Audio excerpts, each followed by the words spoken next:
છેલ્લા 2 દિવસમાં state monitoring cell Kheda, Surendranagar તેમજ કચ્છ પશ્ચિમ જિલ્લામાંથી 2.56 કરોડનો વિદેશી દારૂ સહિત કુલ રૂપિયા 3.40 કરોડનો મુદ્દામાલ કબજે કર્યો છે. એસએમસીએ એક દિવસમાં સુરેન્દ્રનગર જિલ્લામાં દારૂ ભરેલી ટ્રકનો રનિંગ કેસ તેમજ કચ્છ પશ્ચિમના આવેલા માંડવીના ત્રગડી ગામેથી વિદેશી દારૂ ભરેલા અડધો ડઝન વાહનો કબજે કરી 2.14 કરોડ IMFL પકડ્યો છે. અમદાવાદ રાજકોટ હાઈવે વસ્તડી ગામે બૂટ ભવાની પેટ્રોલ પંપ પરથી પકડવામાં આવેલો દારૂ ભરેલી ટ્રકનું કચ્છ કનેક્શન સામે આવ્યું છે. પોલીસની ગોઠવણ. કચ્છમાં દારૂની રેલમછેલ. કચ્છના પૂર્વ અને પશ્ચિમ એમ બંને જિલ્લામાં બુટલેગરો બેફામ બન્યા છે. સ્થાનિક પોલીસ સાથેની ગોઠવણ વિના લાખો અને કરોડોનો દારૂ જિલ્લામાં ના આવી શકે, ના વેચાઈ શકે. સ્ટેટ મોનિટરિંગ સેલની ટીમે આજે સુરેન્દ્રનગર જિલ્લામાંથી 1.31 કરોડનું વિદેશી દારૂ ભરેલી ટ્રક પકડી પાડી હતી. દરમિયાન એસએમસીની બીજી ટીમે કચ્છના માંડવીના ત્રગડી ગામે આવેલી એક સોસાયટીમાં દરોડો પાડી 1 ટુ વ્હીલર અને 6 ફોર વ્હીલર ઝડપી લઈ 83.78 લાખનો વિદેશી દારૂ જપ્ત કર્યો છે. સુરેન્દ્રનગર જિલ્લાના વસ્તડી ગામે પેટ્રોલ પંપ પરથી પકડાયેલો 1.31 કરોડનો દારૂ ભરેલી ટ્રક કચ્છના મુન્દ્રા ખાતે જવાની હતી. ગેંગસ્ટર અનિલ પાંડ્યાએ પંજાબથી દારૂ મોકલ્યો. સુરેન્દ્રનગર જિલ્લાના વસ્તડી ગામ પાસેથી 1.31 કરોડનો વિદેશી દારૂ ભરેલી ટ્રક પકડી પાડી એસએમસી અને રાજસ્થાની ટ્રક ડ્રાઈવર અને ક્લીનરને પણ પકડ્યો છે. આ મામલે જોરાવરનગર પોલીસ સ્ટેશન ખાતે નોંધાયેલા ગુનામાં ગેંગસ્ટર અનિલ પોંડ્યા સહિત 3 શખ્સો ફરાર દર્શાવાયા છે. અનિલ પોંડ્યાએ તેના સાગરીતો થકી પંજાબમાંથી વિદેશી દારૂનો જથ્થો મુન્દ્રા ખાતેના શખ્સને મોકલ્યો હતો.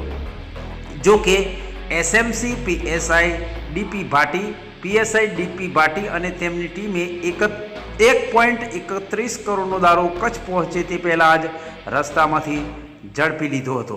માંડવી ખાતે સોસાયટીમાં જ દારૂનો ખુલ્લેઆમ વેપાર. હવે તો સોસાયટીઓ પણ બાકાત નથી. વીઆઈપી કલ્ચર કહેવાય તેમાં પણ દારૂની રેલમછેલ જોવા મળી રહી છે. આમ ગાંધીના ગુજરાતમાં દારૂની રેલમછેલ જોવા મળી રહી છે. પ્રતિબંધ તો માત્ર કાગળ પર જ છે.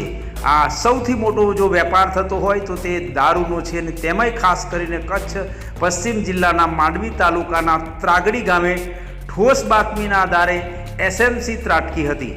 વિદેશી દારૂના કટિંગ દરમિયાન સ્ટેટ મોનિટરિંગ સેલના PSI AV પટેલની ટીમ સાથે પહોંચ્યા હતા અને પોલીસની રેડ પડતાની સાથે જ આરોપીઓ પોતાના વાહનો બિનવારસી છોડી દઈ નાસી છૂટ્યા હતા.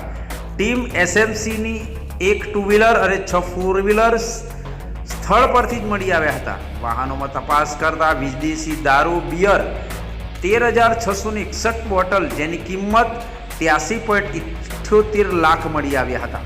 માંડવીના મરીન પોલીસ સ્ટેશન ખાતે નોંધાવવામાં આવેલી ફરિયાદમાં યુવરાજસિંહ વજુબા જાડેજા, દિવ્યરાજસિંહ સુરેન્દ્રસિંહ જાડેજા, રોહિતસિંહ કેશુબા જાડેજા, મેહુલસિંહ ચંદુબા જાડેજા તમામ ત્રગડી માંડવી સહિત 16 શખ્સોને ફરાર દર્શાવાયા છે.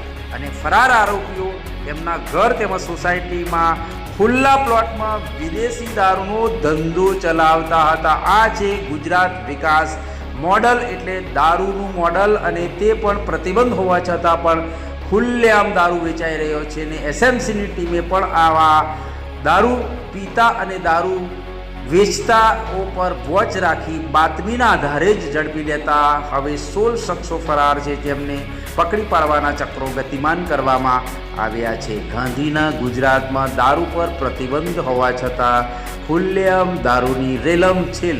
હવે તો સોસાયટીઓ પણ દારૂ વેચતી થઈ ગઈ છે. વીઆઈપી કલ્ચરમાં પણ વિદેશી દારૂનો અનેકને મોહ હોય છે અને અનેક લોકો દારૂ વેચતા હોય છે અને અનેક લોકો દારૂ પીતા હોય છે. ગામડા અને શહેરમાં તો દારૂ વેચાતો અને પીવાતો જ, પરંતુ હવે તો સોસાયટીઓ પણ તેમાંથી બાકાત રહી નથી. તે પણ ગુજરાતનું નંબર 1 જે કહી શકાય કચ્છ જિલ્લો, જે હવે દારૂના જિલ્લા તરીકે અને દારૂની રેલમછેલના જિલ્લા તરીકે ઓળખાવવામાં આવે તો નવાય નહીં. આવનાર સમયમાં વ્યસનથી મુક્ત થતું ગુજરાતના બદલે વ્યસનથી યુક્ત થતું ગુજરાત એ તરફ જઈ રહ્યું હોય તેવું લોકોને હવે તો લાગી રહ્યું છે।